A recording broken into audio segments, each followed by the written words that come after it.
get to the question of, well, why can't the Padres just trade Jackson Merrill? Like, I know a lot of Padres fans want Ha-Seong Kim. He's the proven guy, fan favorite, can play different positions, can hit anywhere in the lineup. Like, why not extend that guy?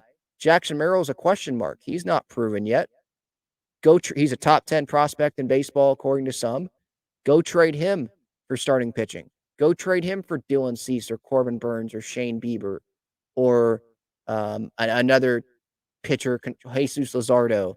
Go trade him. Keep Kim. Give Kim a contract.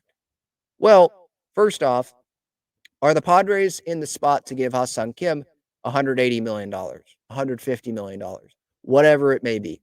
I don't think so. Like, they've already made their bed with Cronenworth, with Bogarts, with Manny. That's how much that's tied up to their middle infield.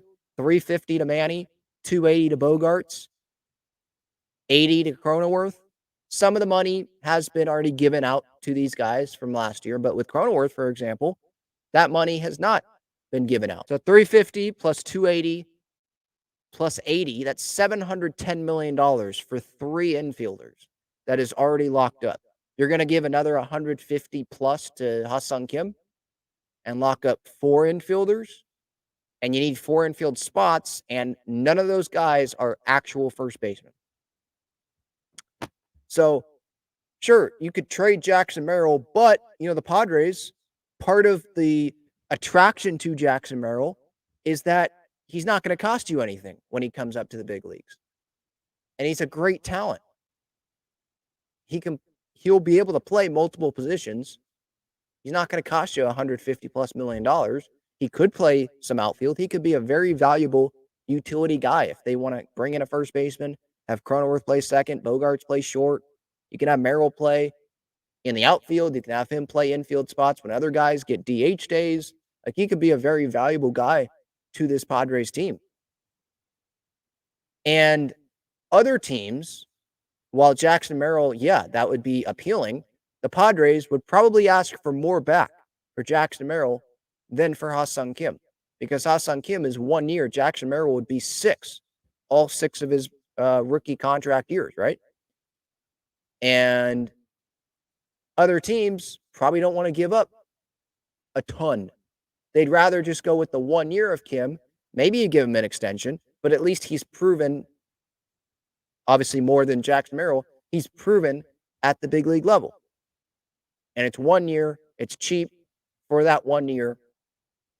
And if you can't get an extension, okay, well, it's 1 year and you didn't have to give up as much. Because Jackson Merrill, that's a lot of control. And for the Padres' sake of things, like their side, why would they want to trade Jackson Merrill? When Ha-Seong Kim, like I said, they're not extending him. They're not going to give him a big contract. And Jackson Merrill is someone that has been developed for years in this farm system. We've seen him in spring training. He could be the future shortstop of this team with Bogarts moving over. Maybe a trade happens or guys move different positions. He could be an impact guy that is making nothing. You look at some successful teams in the past, guess what? You had guys like Juan Soto on that Nationals team in 2019 making nothing. You had Evan Carter with the Rangers making nothing. Like there's guys that you have to have on these championship teams that are making like nothing, but they're huge pieces to your team. That's what allows you to spend on other parts of the roster, obviously. So, yeah, I think trading Ha-Seong Kim makes more sense for the Padres than trading Jackson Merrill. Now, can the Padres get back Dylan Cease, let's say, for Jackson Merrill? Probably not. Like the White Sox, they want Jackson Merrill, not 1 year of Ha-Seong Kim, right?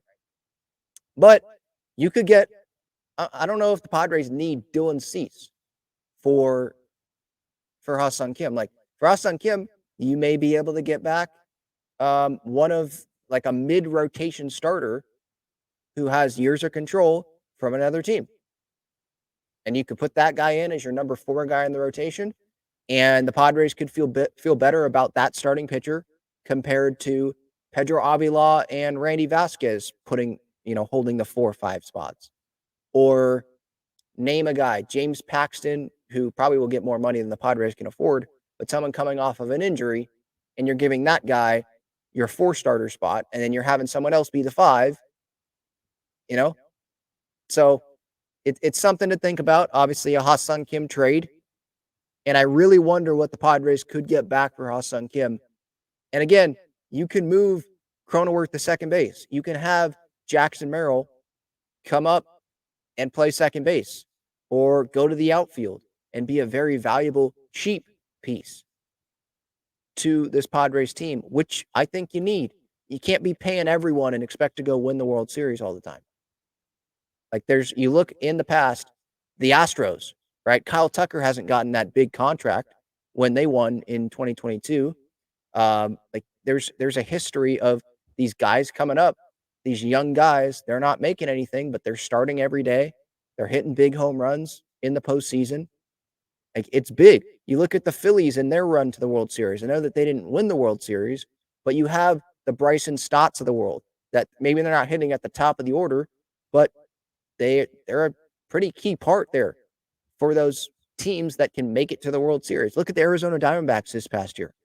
They didn't have a $300 million payroll, but they had guys, they had the Corbin Carrolls of the world that aren't making a ton of money. The Brandon Pfaadts, not making a ton of money, step up and be big. Let me know in the comments, what do you think?